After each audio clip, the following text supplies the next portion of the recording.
Good morrow, fellow travelers. How are you doing this morning? I'm glad you've joined us. We are jumping right into our Luke series. It's week 5, day 1. Today's reading, Luke 8:40 to 56. Gonna be a good one. I'm excited. We're gonna see some more miracles out of Jesus. And hey, if this is your first video with us, thanks for joining. You should follow along with us as we walk through this gospel, learning about Jesus. If you've been with us, awesome. Give yourself a high five right now because you're great. Let's get into this reading for today. We're at Luke 8, starting in verse 40. Now when Jesus returned, a crowd welcomed him, for they were all expecting him. Remember, Jesus was just across the lake. He healed the demon-possessed guy. And then the town was kind of afraid of him, and they kind of were like, we don't want you here. And so Jesus now returns to where he had just come from. Then a man named Jairus, a synagogue leader, came and fell at Jesus' feet, pleading with him to come to his house because his only daughter, a girl of about 12, was dying. A synagogue leader, so that's like one of the priests, one of the religious leaders of the town. So he's an important guy, and his only daughter is dying. 12-year-old daughter, very sad. But Jesus is there. As Jesus was on his way to go heal the girl, the crowds almost crushed him. And a woman was there who had been subject to bleeding for 12 years.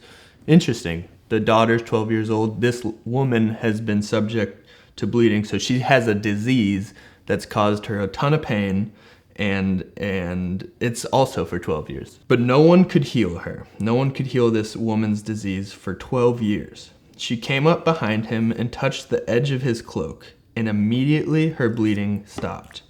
This is a big deal.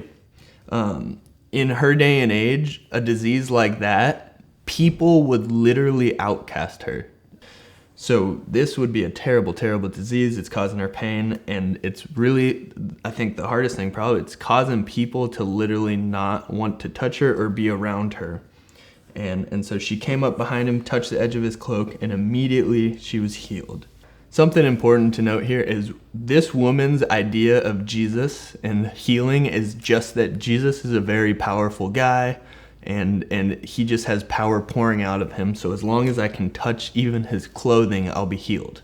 She's got a lot of faith, but her belief is kind of off. It's not completely true, because I don't think Jesus's power wasn't just something people could touch and steal. It's something that he willingly gives out.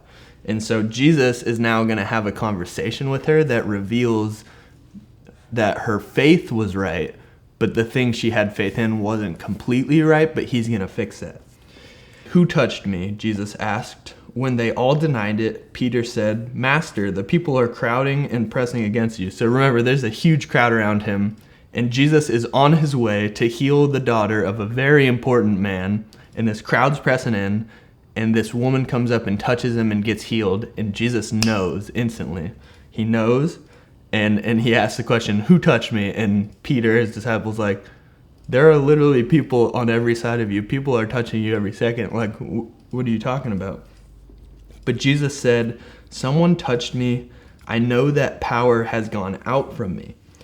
And I don't think Jesus doesn't know who actually touched him. I think he's asking her to step up, and the reason will become clear. Then the woman, seeing that she could not go unnoticed, came trembling and fell at his feet. In the presence of all the people, she told why she touched him and how she had been instantly healed. Then he said to her, "Daughter, your faith has healed you. Go in peace." So Jesus makes it clear to this woman that he knew that this was happening. He knew her intention. And he says, "Your faith has healed you." It's not because you barely clipped my clothing and just somehow you got healed. It's because you believed in me, because your faith brought you here and you acted on your faith. That's what healed you. And he clarified that to her.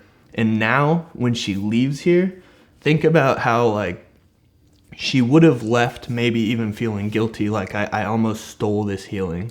But now Jesus has given her worth. He's given her, like, he called her daughter, and Jesus does not call, I don't know another instance where he calls a woman daughter. It's just a very personal connection, and he made it such an intentional, like, your faith has healed you. He made it, it's about his love for her. It's about him seeing her, him calling her out. And remember, he's in the middle of a very important guy's daughter is dying. He's on his way to do that, yet he stops in the middle of it to heal this woman and to make it clear to that woman, your faith has healed you, and because I love you, this is why this has happened. It's not because you basically stole a healing. I willed this to happen, and I know you, I see you, I value you. Which is a really, really cool thing to see. Jesus has a heart for the outcasts. He doesn't have a worth system of people. It's not like, oh, I got to do the important thing first, then I can come back. It's like he dropped everything to reach out to that outcast. Very cool. While Jesus was still speaking, someone came from the house of Jairus, the synagogue leader. Your daughter is dead, he said. Don't bother the teacher anymore. Ooh, looks like Jesus should not have stopped, right? He took some time to heal this woman, and the daughter died. But we're talking about Jesus. Hearing this, Jesus said to Jairus, don't be afraid, just believe, and she will be healed. So he still calls on him to have faith in me. When he arrived at the house of Jairus, he did not let anyone go in with him except Peter, John, and James, and the child's father and mother. Meanwhile, all the people were wailing and mourning for her. Stop wailing, Jesus said. She is not dead, but asleep. They laughed at him, knowing that she was dead. But he took her by the hand and said, my child, get up. Her spirit returned, and at once she stood up. Then Jesus told them to give her something to eat. Her parents were astonished, but he ordered them not to tell anyone what had happened. So Jesus, knowing that miracles of this nature will cause almost like more crowds of people. People will flood to see this type of thing. They will also flood because who doesn't want to be with someone who can raise the dead? So, like, he knows the kind of mass, almost hype that this would cause. And so you see it constantly, but he's like, don't tell anyone. He's got a plan and a timing of when he is to be known throughout all, but it is not yet. And so he tells them, yes, I have done this miracle for you, but please keep it quiet or else I'm going to have to be pushed out of here. Things will happen. So that's our reading for today. It's an awesome one. Jesus healing people.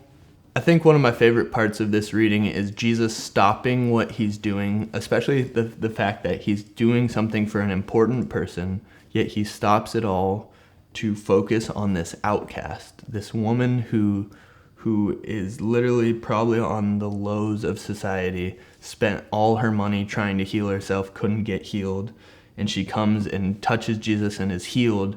But he makes a point to stop the crowd, stop everything, to tell this woman, I see you, I love you, your faith has saved you. And for her to know that, and coming from him, it's such a cool moment of Jesus extending love to the outcast.